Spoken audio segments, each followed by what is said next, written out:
Right, so leaving certificate, computer science, higher level, section A. Question 1. Enter the appropriate data type in column B to match the values in column A.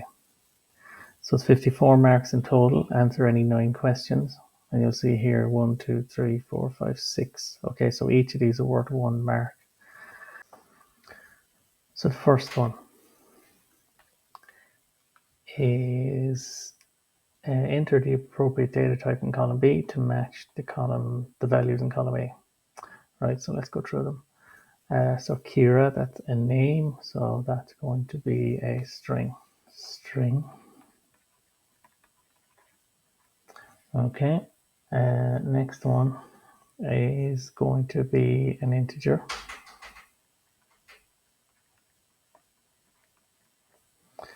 The next one, because of this character here, is going to be, and because of the 0, is going to be a string as well. It's the best way to represent it. The next one is a bunch of floating point numbers, but there's an array of them there. So I'm going to say float or array of floats.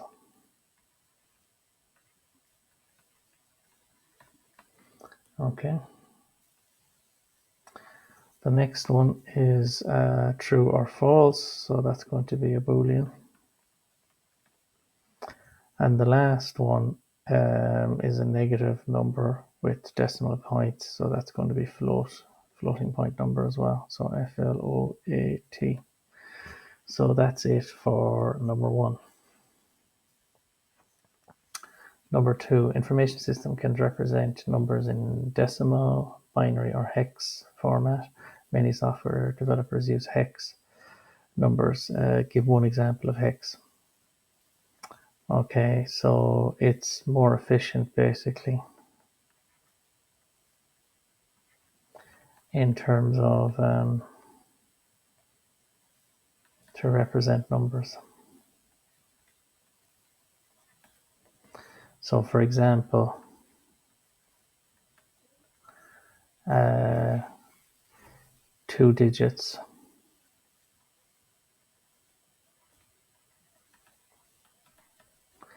in decimal, you can represent 100 numbers. 2 digits in hex, you can represent 256 numbers.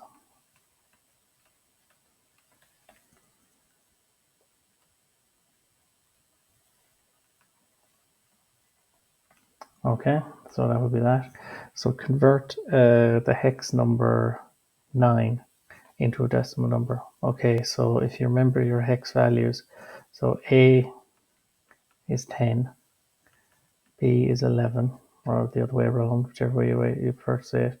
So this one is 12, okay, so C is 12.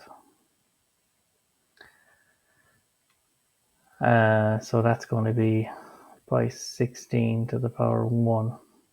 And 9 is 9 by 16 to the power 0, which is 1. Okay, so if you get your calculator,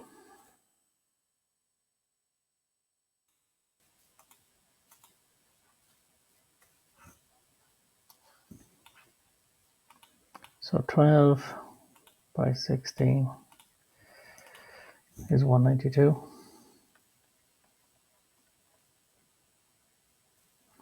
And that's 1.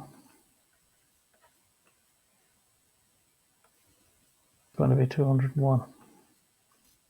Right, so question 3. The diagram in figure 1 shows the Cartesian plane divided into 4 quadrants by an xy axis centered on the point 0, 0. Okay, so that's that there. Point P, xy is plotted inside the top, so that's there. As shown, complete the truth table below to verify that P is inside the top right quadrant. Okay, so the top right quadrant, it's where any value of x is greater than 0 and any value of y is greater than 0. So this one down here is going to be true. So if these are both true, so if x is greater than 0 and y is greater than 0, then the total is, the combination is going to be true. But if either of these are false, then you're going to get a false. And you're going to get another false here. Okay, so that's that. Fairly straightforward. Okay, the second part. Create a Boolean expression in the space below that will evaluate true. So let's have a look at this. We'll evaluate true for all points x and y inside the shaded area. Okay, so anywhere in here basically is allowed, but anything outside there is not allowed. All right, so obviously x is less than 0, but it is greater than minus d. Okay, so x is less than 0 and x is greater than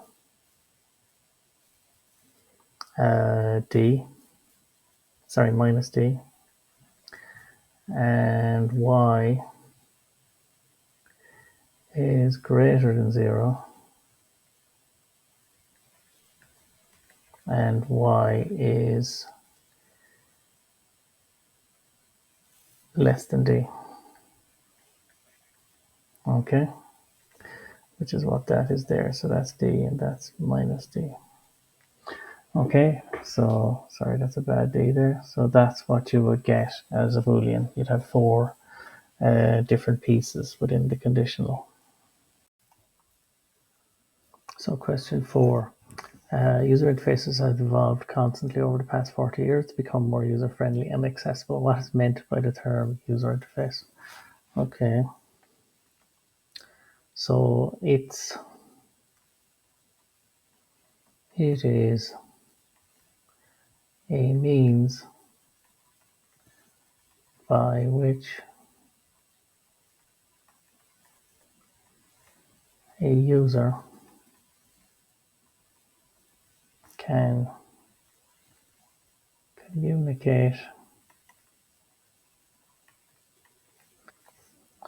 communicate, control, and observe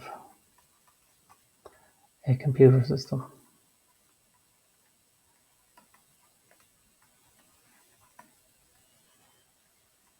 Okay, so that's essentially what it provides. It allows the user to communicate with, control, and observe the behavior of a computer system. Name and describe one type of user interface that a computer system might use. Well, you could say a graphical user interface, or a command line interface, CLI. I'm going to just put that one in. Command line interface.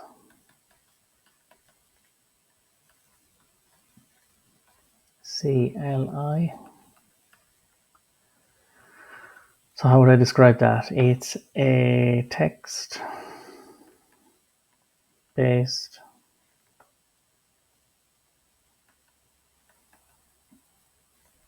interface where the user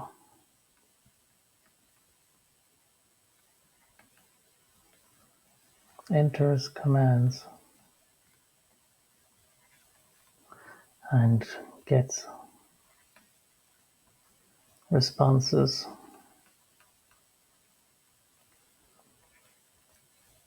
from the system, from the computer system. Okay, something like that.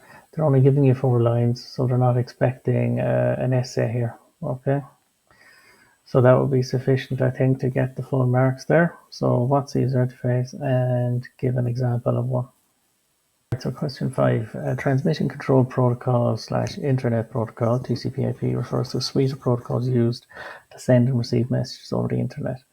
The TCP/IP protocol suite contains a number of different layers. Name one of these layers and describe what happens within it. Okay, so there's a number of options here. You could go over the application layer. You could go for the transport layer. You could go for the link layer, or you could go for the physical layer, which is right down at the bottom, and so on. So these are options. So let's go for the transport layer. So you're only being asked for one. So transport layer. Okay. So you need to describe what that is. This contains functions for segmentation. So you need to segment packets if they're too large, segment packets and reassemble them on the other side. So segmentation, reassembly.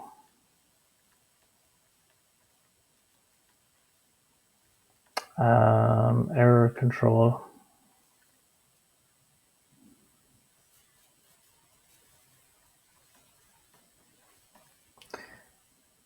Of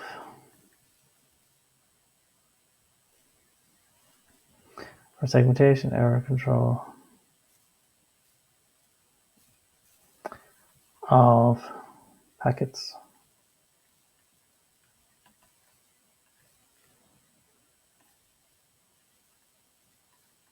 It sits below the application layer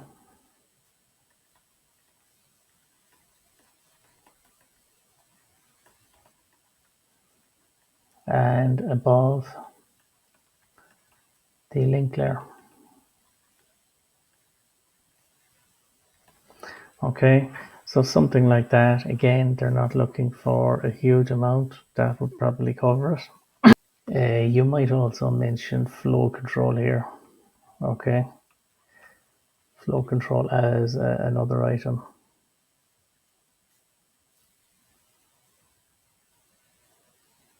Okay, which basically gets the controller, the sender and receiver of packets to work with each other and slow down if the packets are getting dropped and so on. So you can say back off for a minute, don't send me any more packets, or speed up, etc.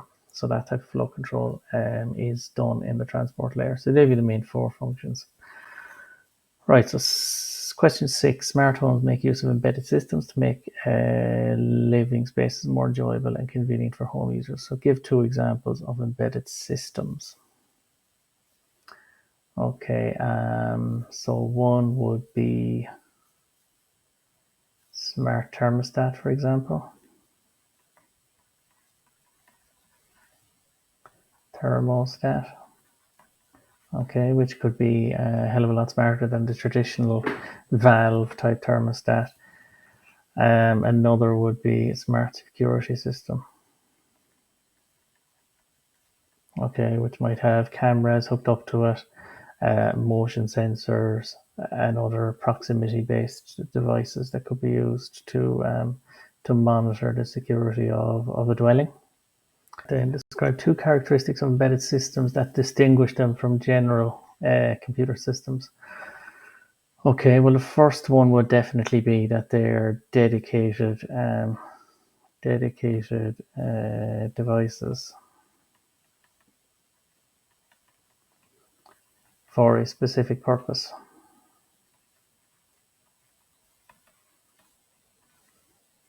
Okay,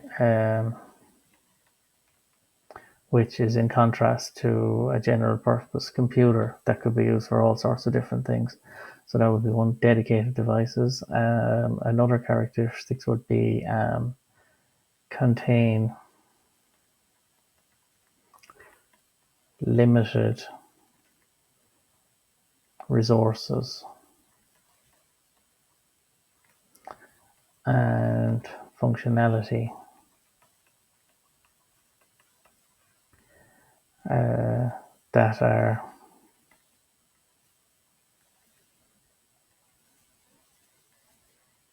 sufficient for the job at hand, the task at hand.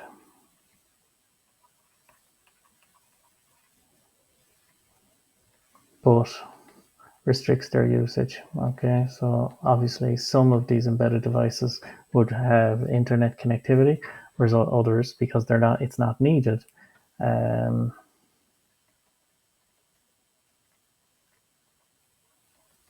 wouldn't have it. Utility or application, I suppose.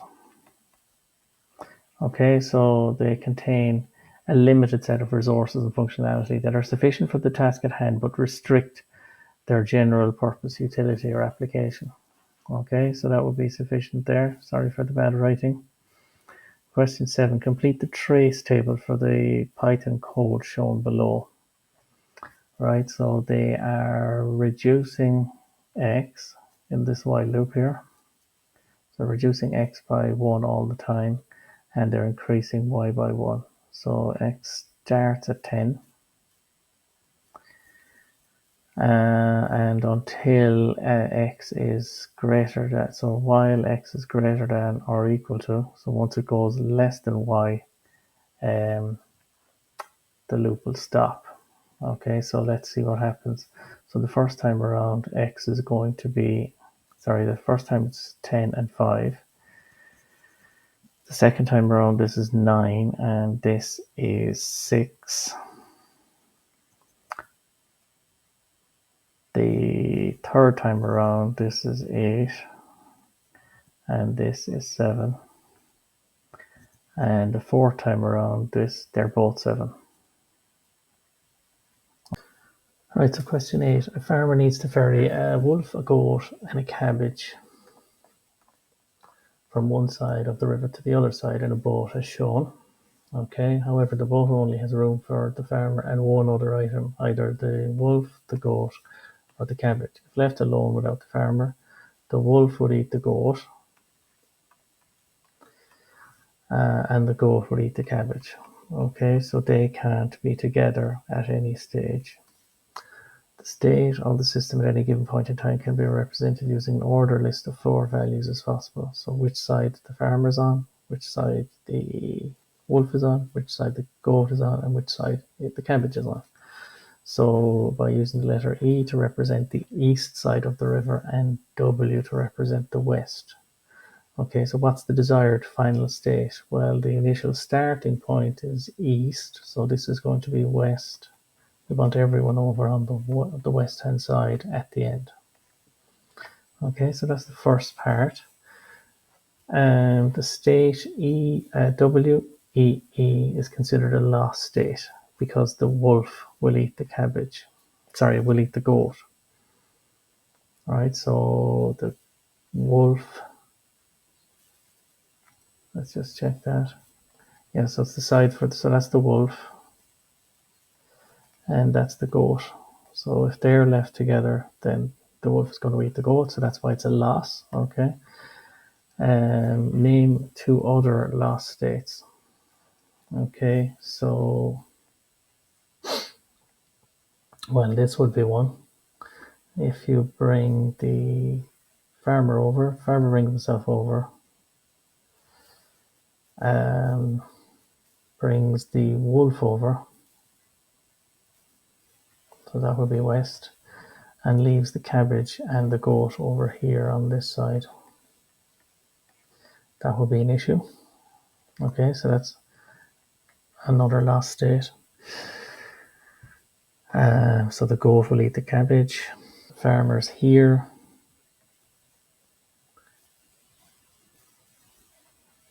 Brings the cabbage over first, and both the goat and the wolf are on one side, so that would be another lost state. So you don't want to end up there either.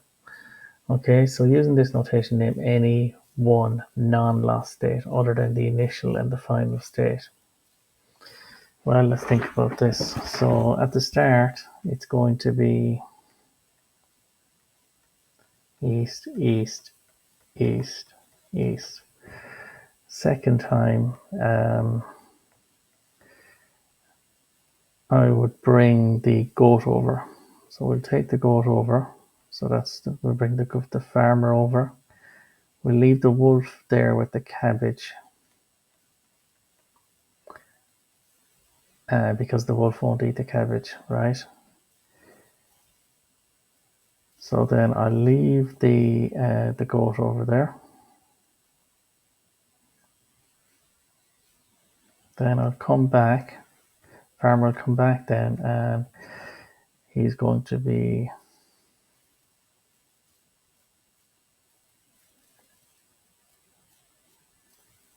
come back empty. All right, so it's going to be E. He's going to come back. This is going to be E. This is still west, and this is still east. So now the farmer will then take over the wolf. So this would be, if he brings the wolf over now and brings the goat back with him, so that they're never together at the same time. So either of these two would work. So if he does that, so goat to the west will be the first thing to do. Then wolf to the west.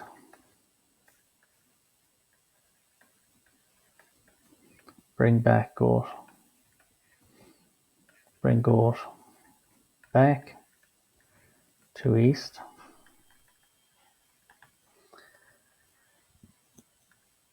Okay, so the wolf is over there. So now bring the cabbage over. Bring the cabbage to the west and leave the goat where he is. Okay, again, so this would be, the man is kind of coming and going, so he doesn't really matter. So now this would be east. This would be, sorry, west.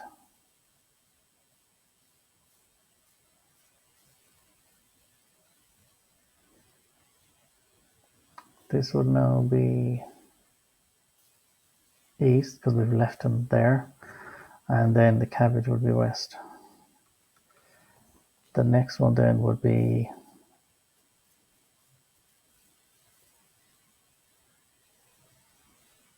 go back for the cabbage. So then everybody would be there.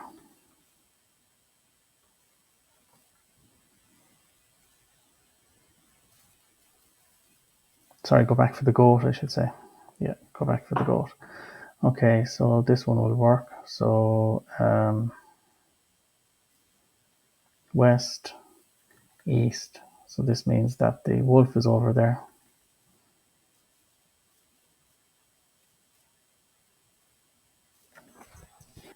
So west.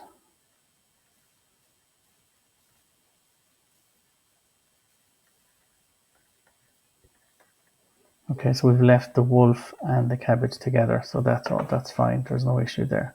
So that's all you're asking for. They're not actually asking you to work out the whole sequence, but you need to work out at least one of them to work out one that is a non-loss state.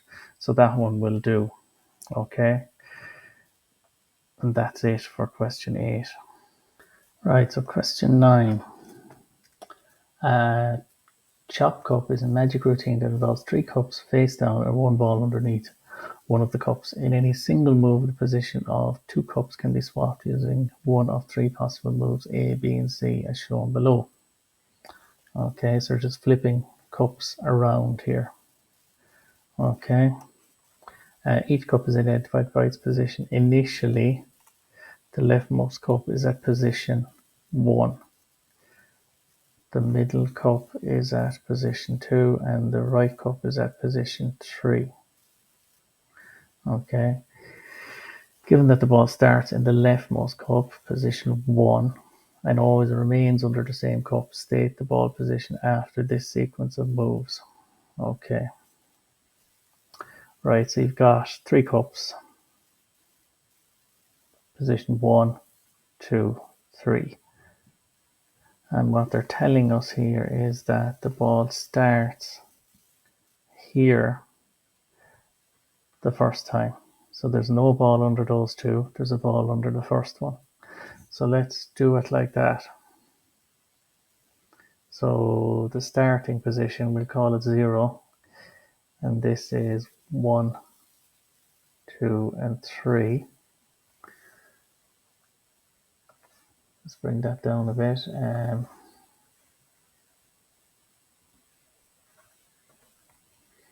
So that's 1, 0, 0. First move then is A. So A is going to move the ball to position 2. Okay, so it's now not here any longer, it's here. All right, second one then is B.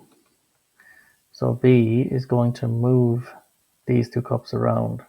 So moving those two cups around isn't going to change anything because the ball's in the middle right now. So we just leave it at where it is.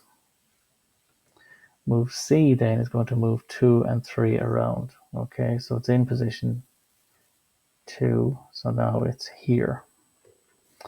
Right? And now let's do this again here. So 1, 2, 3.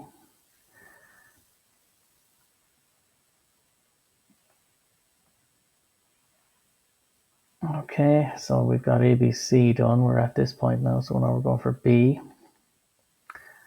So B is which one? The third and the first cup are moving around. So this is going to be 1, 0, 0. Then we're saying C again. So C is this one. We're moving the second and the third. So that makes no difference because it's currently in the first. And A is going to move first cup and second cup around. So it's going to move here. Okay.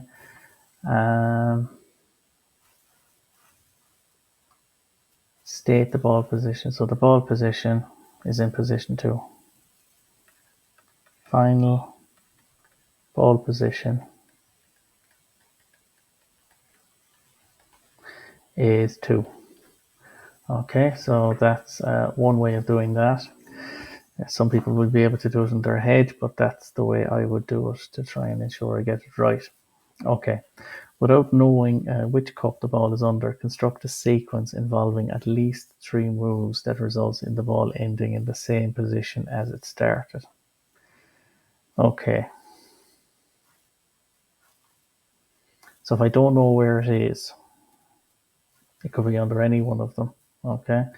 I will need to make sure that they end up in the same spot at the end, right? So how would I do that? Well, I could start with B.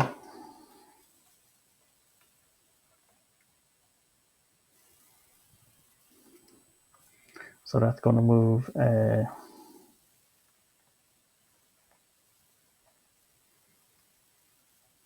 if I start with a B, these two are changing. Okay, so I need to change them back at some point.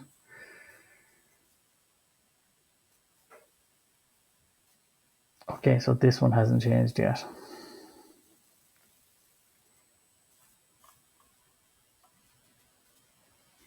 So now let's just change them back again. I can, of at least 3 moves, I'm going to go B again. So now they're back to where they started. Okay, there's 2 B's. Now I'm going to say C. So C is going to move them like this. So they're changed. And if I say C again, they're back to where they were. Okay, so that would be one type of move. So sequence.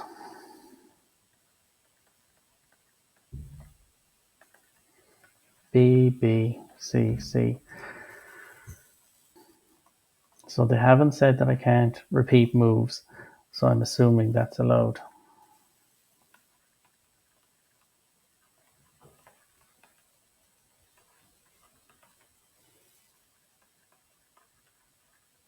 So I'm just going to write that down. Repeat moves are allowed. They didn't say it wasn't, so I'm just making my assumption known. Okay, so that's my sequence. All right, and that is it for question 9. Question 10. Quicksort is widely recognized as one of the most efficient sorting algorithms. Works by recursively partitioning a list about one of the elements known as the pivot. Consider the unsorted list of integers shown below and answer the questions that follow. Okay, using the leftmost item as the pivot.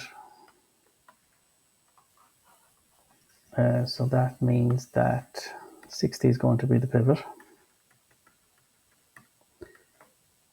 Okay, show the contents of the list after the initial partition. Right, so you're going to partition by 60. So you move along examining each item and compare it to 60. So everything that's smaller than 60 is going to be on the left hand side. Anything that's bigger than 60 is going to be on the right hand side. Okay, so 30 is going to be first. The next one is going to be comparing 60 to 80, so that's going to be on the right. I'm not going to place that yet. I'll just say 80 on the right here first. The next one I encounter is 40, so that's going to be there. That'll be on the left. The next one I encounter is 10. That'll be there. The next one I encounter is 50. That will be there. The next one I encounter is 20. That's definitely on the left. So now what have I got left? 70, which is greater than, and 90. Okay, so that is how it will look. 80, 70, 90. Now, nothing else has really been sorted out, only the 60. So the 60 is in the right place. Later, when you pivot again, the 70 will end up moving to here. So the 60 is currently in the right place. All right.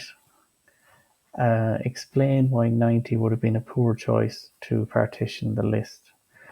Well, the reason for that is because 90 is already in the right place. 90 is in the correct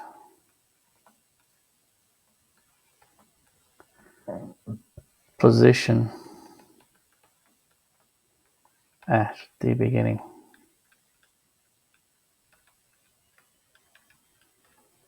So it won't change.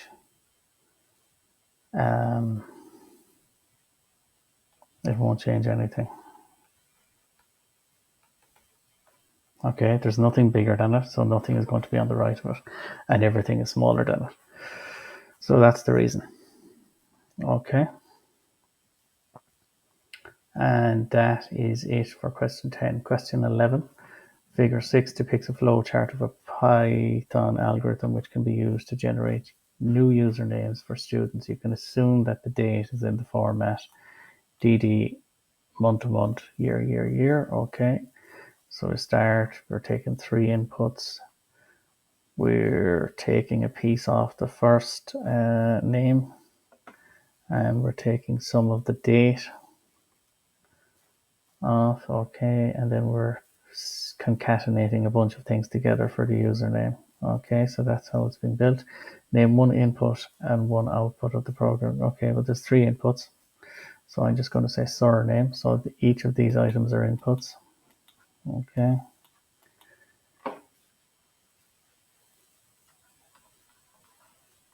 All right, so we can put any one of those in there.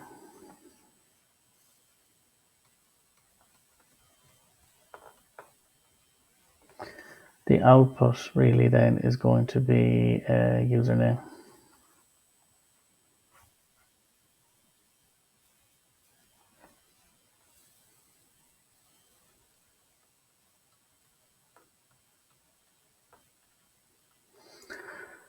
Okay. Referring to the relevant steps in the flowchart, explain how the algorithm uses string slicing and string concatenation. So string slicing is here. Okay, so they're basically taking chunks out of the string.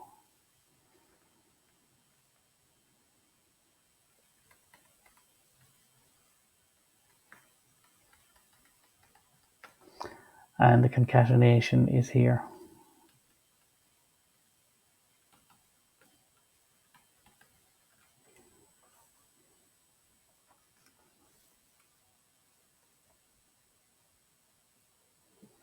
So lines step 5 and 6.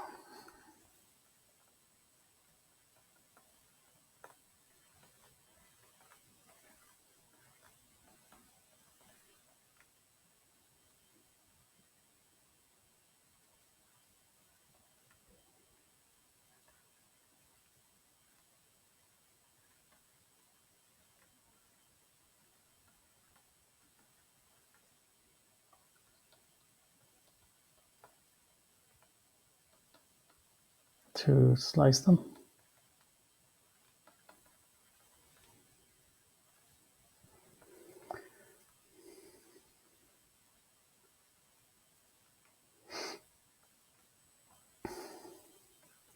The positions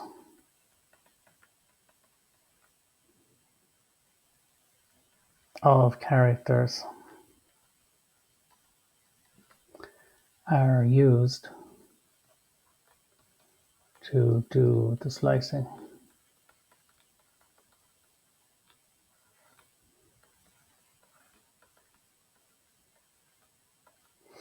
Means, so 0, 2 means from pos 0 to pos 2. So that's what you're going to end up with. You're going to end up with characters 0, 1, and 2 in that slice. Okay, the concatenation. So the concatenation is step 7.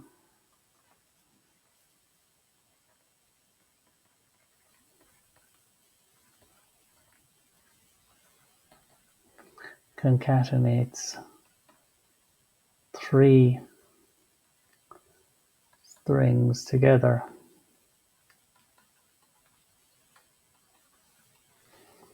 using the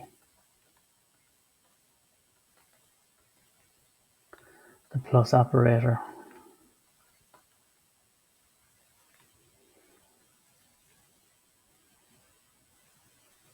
and string variables. Okay, so obviously the plus operator for integers or floating point numbers would be different, but this is string variables, first name, surname, and date of birth. First name, surname, and date of birth.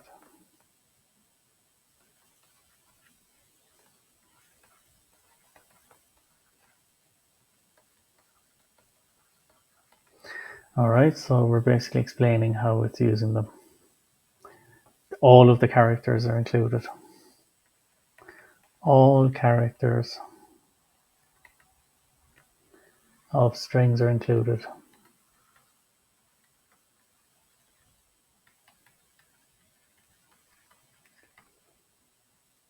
in username.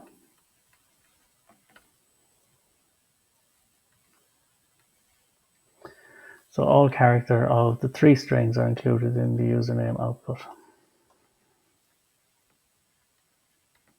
Okay, so that's part B, and there isn't a part C. Okay, 12. Software development lifecycle is shown in figure 7 below, is usually followed when creating information systems. Outline briefly 2 reasons why the software development lifecycle is important. Okay, so this diagram should be familiar to you, where you have analysis, planning, design, development, etc., and it's the output of one feeds into the other and so on. Okay, so one reason why it's important is it provides a structured approach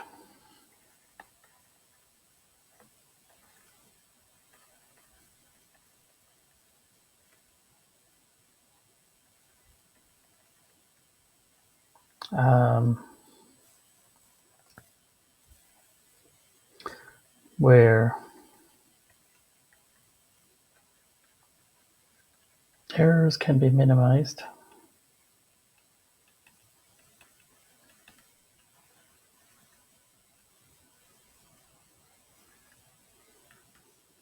Resources can be managed effectively.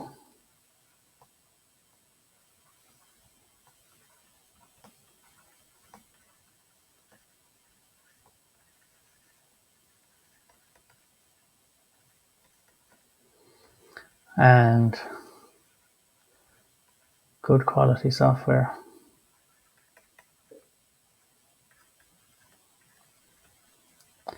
can be delivered on time and on budget. Okay, so structured approach is the key two words there. Second reason, so I'd say risk management would be the second most important reason.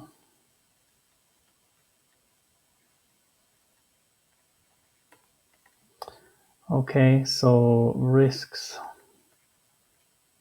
So at least risks can be detected or uncovered at each stage.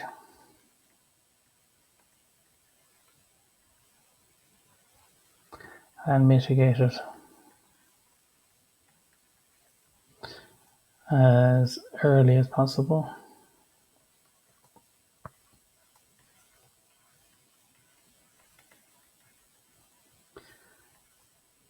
Thereby avoiding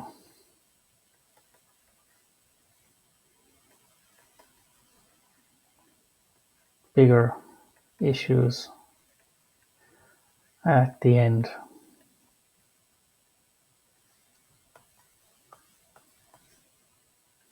The end of a project.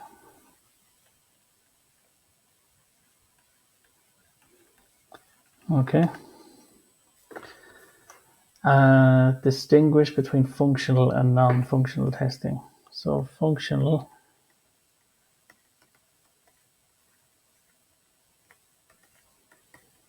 testing if the product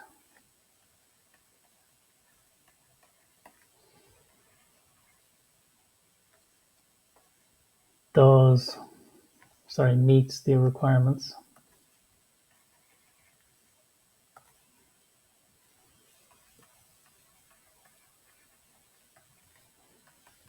in terms of meeting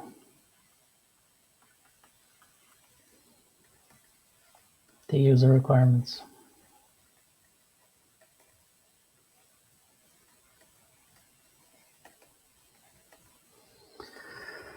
Non-functional testing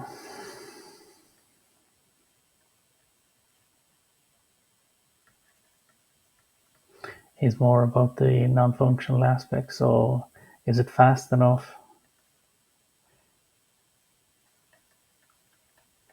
Testing if the product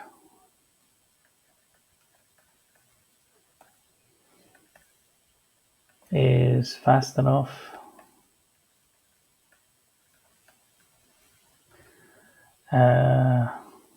has adequate security, for example,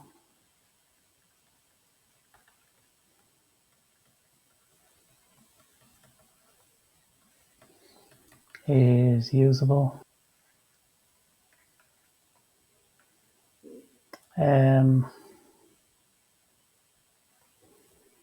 accessible.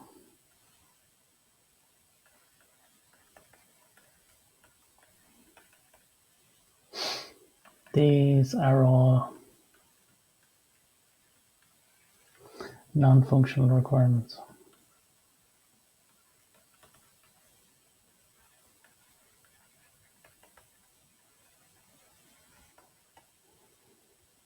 I'll add one more in there.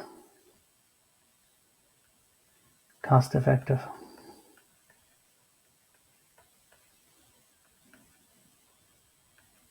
right? So if it's using too much resources, that's an issue as well, right? So cost effective. So you would test it. Is it consuming too much memory, consuming too much disk space, or whatever, or clogging up the network, etc. Right? So all of those things are non-functional tests, which might make the product unbearable if they fail. Okay, so those are also just as important as the functional. Functional is obviously very, very important if it's not meeting the basic needs, but these other non-functional items are just as important and may ultimately decide the success or failure of a product. Okay, and that's it for question 12 and section A.